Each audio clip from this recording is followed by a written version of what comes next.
സുലൈമാൻ നബിയുടെ ഒരു കഥയുണ്ട്. സുലൈമാൻ നബി ഒരു ഉറുമ്പിനോട് ചോദിച്ചത്രേ, ഉറുമ്പേ, ഒരു വർഷം നിനക്ക് ജീവിക്കാൻ എത്ര ധാന്യമണികൾ വേണം? ഉറുമ്പ് മറുപടി പറഞ്ഞു, എനിക്ക് 2 ധാന്യമണി ഉണ്ടെങ്കിൽ ഒരു വർഷം സുഖമായി കഴിഞ്ഞുകൂടാം. ഇത് കേട്ടപ്പോൾ ഒരു പരീക്ഷണാർത്ഥം സുലൈമാൻ നബി അലൈഹി സ്വലാം ഉറുമ്പിന് ഒരു കൂട്ടിലടച്ചു. കൂട്ടത്തില് 2 ധാന്യമണികളും അതിലിട്ടു വെച്ചു. അങ്ങനെ വർഷം 1 കഴിഞ്ഞു. സുലൈമാൻ നബി അലൈഹി സ്വലാം ഈ ഉറുമ്പിനെ അടച്ചു വെച്ച കൂട് തുറന്നു നോക്കി. അപ്പോ ഒരു ധാന്യം അവിടെ ബാക്കിയായിരിക്കുന്നു.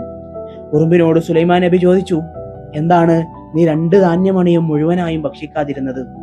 ഉറുമ്പ് മറുപടി പറഞ്ഞു, ഞാൻ ഇത്രയും കാലം 2 ധാന്യമണി പൂർണ്ണമായും ഭക്ഷിച്ചത് അള്ളാഹു എനിക്ക് ഇനിയും ഭക്ഷണം തരുമെന്ന പ്രതീക്ഷയിലായിരുന്നു. എന്റെ കാര്യം അവനൊരിക്കലും മറക്കില്ലെന്ന ഉറച്ച വിശ്വാസം എനിക്കുണ്ടായിരുന്നു. പക്ഷേ നിങ്ങൾ എന്നെ കൂട്ടിലടച്ചത് മുതൽ എനിക്ക് വല്ലാത്ത പേടിയുണ്ടായിരുന്നു. ഒരുപക്ഷെ ഒരു വർഷം കഴിഞ്ഞാൽ നിങ്ങൾ എൻ്റെ കാര്യം മറന്നുപോയാലോ? കഥയിലെ കാര്യം ഇതാണ്.